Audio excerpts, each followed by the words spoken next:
کبھی تو حق تعالیٰ شانہ نے اس کائنات کو مٹی کے ذرات سے تعبیر کیا،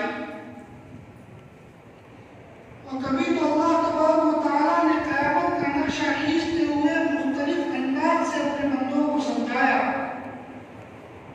کہ یہ کائنات اپنے وجود میں کیسی ہے، اور کبھی تو اللہ تبارک و تعالیٰ نے اس کائنات کو فتنہ قرار دیا۔ فتنے کا معنی فتنہ نہیں ہے، بلکہ آزمائش کے ہے، امتحان کے ہے، کہ ہم نے اس دنیا کو امتحان کی جگہ بنایا ہے۔ مختلف انداز سے رب کائنات نے اپنے بندوں کو سمجھانے کے لیے مختلف تعبیروں کے مختلف انداز سے سمجھایا ہے، اور یہ عجیب بات ہے کہ دنیا کے اندر جتنے جانور قدم رکھتے ہیں، ان تمام کو پیدا ہوتے ہی اللہ ان کی ضرورت کا علم دے دیتا ہے۔ ایک مرغی کا بچہ جو روزانہ ہمارے سامنے ہے، ہم اس بچے کو دیکھ لیں کہ ادھر انڈے سے نکلا 24 گھنٹے بھی نہیں ہوئے کہ اس نے بھی اپنی ماں کے ساتھ دانا چگنا شروع کر دیا۔ کائنات کی تمام مخلوق پر ہم غور کرتے ہیں تو کائنات کی ساری مخلوق کو رب کریم نے پیدا ہوتے ہی علم دے دیا، اس لیے کہ ان مخلوق کو صرف اتنے علم کی ضرورت ہے جتنے علم سے وہ اپنی زندگی کی ضرورتیں پوری کر سکے۔ ان کی ضرورتیں کیا؟ کھانا اور پینا، یہ ان کی ضرورت ہے کہ بھینس کو لے لیجئے کہ بھینس کی ضرورت کھانا اور پینا اور انسان کو دودھ دینا ہے، اس کے علاوہ آگے ان کی کوئی ضرورت نہیں ہے۔ لیکن ایک انسان ہے کہ انسان کو رب کریم نے پیدا ہوتے ہی کوئی علم نہیں دیا، بلکہ اس کو سکھانا پڑتا ہے، اس کو اپنی ضرورتیں پوری کرنے کے طریقے بتانے پڑتے ہیں کہ تو نوالہ کیسے اٹھائے گا، تو کیسے چڑھے گا، تو کیسے استنجا کرے گا۔ بھینس کو کسی نے نہیں سکھایا، اور نہ بھینس کے بچے کو کسی نے سکھایا کہ استنجا کیسے کرو گے، لیکن انسان کو سکھانا پڑتا ہے کہ استنجا کیسے کرو گے۔ ماں اس کے استنجا کے طریقے بتا رہی ہیں، اس کو بٹھا کر سکھا رہی ہیں۔ آخر اس انسان کو جو ساری کائنات کا مکھن ہے، جو ساری کائنات کی حقیقت ہے، جو ساری کائنات کا وجود ہے، اس انسان کو رب کریم نے پیدا ہوتے ہی علم کیوں نہیں دیا؟ ایک عظیم الشان سوال ہے، ایک بہت بڑا سوال ہے۔ اس سوال کا جواب کسی فلسفی کو پوچھنے سے پہلے، کسی سائنسداں کو پوچھنے سے پہلے، کسی حکومت کے بڑے عہدے پر فائز ہونے والوں کو پوچھنے سے پہلے، اس کائنات کی حقیقت کو وجود میں لانے والے رب کریم کے آخری پیغمبر محمد مصطفیٰ صلی اللہ علیہ وسلم سے ہم سوال فرماتے ہیں کہ حضرت ساری کائنات کو علم دیا پیدا ہوتے ہی، آخر انسان کو پیدا ہوتے ہی علم کیوں نہیں دیا؟ تو میرے رب کا یہ فرزادہ، میرے رب کا یہ پیغمبر، میرے رب کا یہ آخری نمائندہ جو امام الانبیاء بن کے آیا ہے، وہ یہ جواب دے رہا ہے چونکہ اس انسان کو ساری کائنات کو علم سکھانا ہے، اس لیے اس کا علم اندر سے نہیں بلکہ باہر سے آ رہا ہے۔ باہر سے کہاں سے آ رہا ہے؟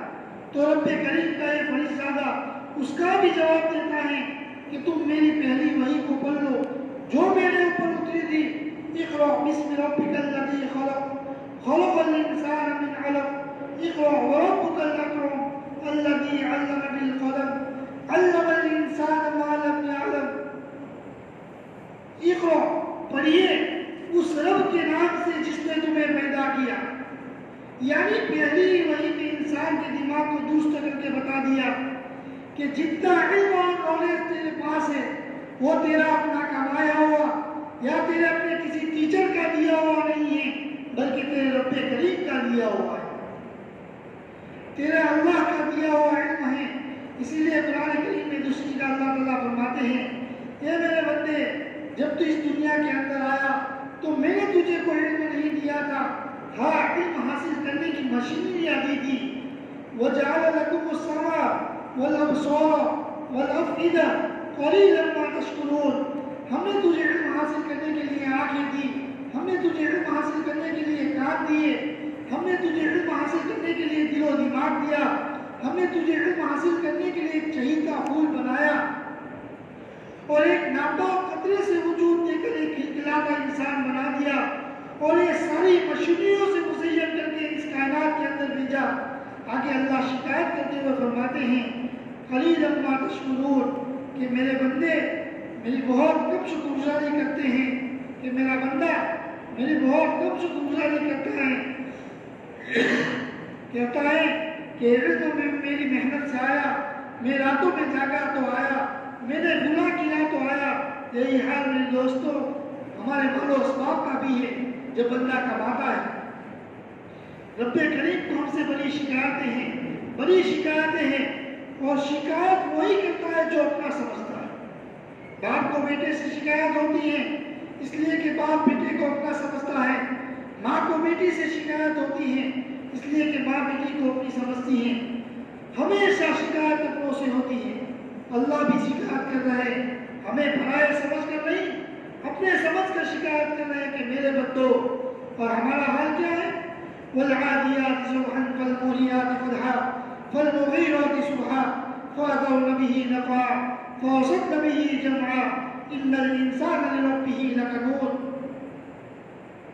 دوڑنے والے گھوڑوں کی قسم, جب وہ گھوڑے دوڑنے لگے اور ان کے پاؤں کے نیچے لوہا لگا ہو, جب وہ لوہا پتھر سے ٹکرائے تو اٹھنے والی آگ کی قسم, جب لوہا پتھر سے ٹکراتا ہے تو آگ نکلتی ہے, اللہ اس آگ کی قسم کھا رہا. جب وہ گھوڑے دوڑنے لگے تو ان کے پاؤں کے نیچے سے اٹھنے والی آگ کی قسم, تیز رفتار گھوڑوں کی قسم, اللہ ان گھوڑوں کی قسم کھا کر کے کہتا ہے ان الانسان لربه لکنود, کہ ہم عجبی ہیں, ہمیں عربی گرامر کا پتہ ہے. اللہ کتنے وزن سے بول رہا, کتنا زور دے کر بول رہا, کتنے تاکیدی کلمات استعمال کر کے بول رہا ہے کہ ایک چھوٹے سے جملے میں کہ ان لے آیا, الانسان لے آیا, لربه میں لام لے آیا, لکنود میں لام لے آیا, اور کنود مبالغہ کا صیغہ لے آیا. ایک چھوٹے سے جملے میں تاکید در تاکید در تاکید کر کے کہہ رہا ہے بے شک میرا بندہ میرا بڑا ہی ناشکرا ہے. اللہ مراضی رحمۃ اللہ علیہ یہاں پر ایک سوال فرماتے ہیں, بڑے مفسر ہے, ایک سوال کریں یا اللہ ہم تو اشرف المخلوقات, ہم تو بہت اونچے لوگ, اگر تجھے ہماری نافرمانی کرنا مقصود تھا یا ہماری ناشکری بیان کرنا مقصود تھا تو اے اللہ تو فرشتوں کی قسم کھا لیتا, تیری ذات کی قسم کھا لیتا, یا کسی اور مخلوق کی قسم کھا لیتا. تو گھوڑوں کی قسم کھا رہا ہے جو ہم سے نیچے ہیں. ہم تو بہت اونچے لوگ ہیں, اور اس میں کوئی شک نہیں ہے کہ اللہ نے انسان کو بہت اونچا بنایا ہے. لقد خلقنا الانسان فی احسن تقویم.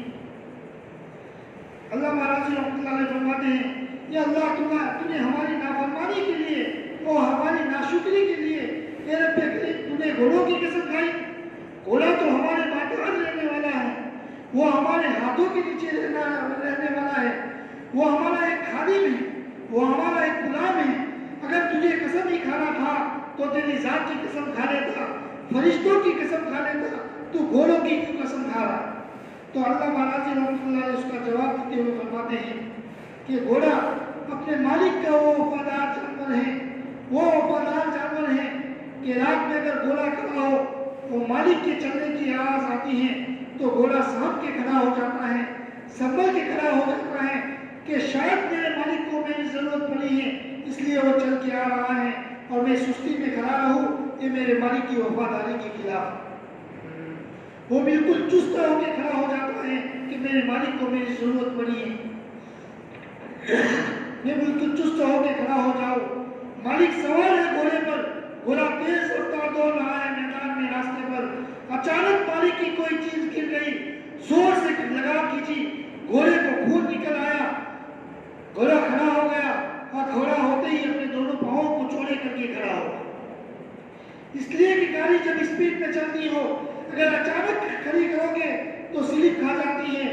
تیز رفتار گھوڑا میدان میں دوڑ رہا ہے, اچانک اگر تم کھڑا کرو گے تو کہیں تم اوپر سے نیچے نہ گر جاؤ، اپنے دونوں پاؤں کو چوڑے کر کے کھڑا ہو جاتا ہے۔ اگر اس جانور سے پوچھا جائے کہ تم نے اپنے پاؤں کو چوڑے کیوں کر دیا، تو وہ کہتا ہے کہ اچانک کھڑے رہنے سے کہیں میرا مالک میرے اوپر سے گر نہ جائے، اس لیے میں نے اپنے پاؤں کو چوڑے کر دیے۔ رب کریم یہ کہہ رہا ہے، چند تھوڑی گھاس کھانے والا یہ گھوڑا اپنے مالک کا اتنا وفادار ہے کہ مالک کو گرنے نہیں دیتا، مالک کے لیے رات کو سنبھل کے کھڑا ہو جاتا ہے۔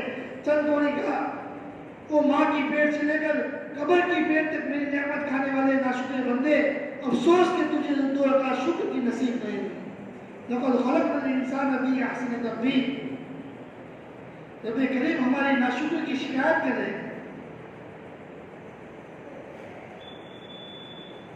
دوستو، اللہ تبارک و تعالیٰ، اللہ نے جتنے ہمیں نعمتیں دی ہیں ان کی شکر ادا کرنے کی توفیق عطا فرمائے اور اس پر عمل کرنے کی توفیق عطا فرمائے۔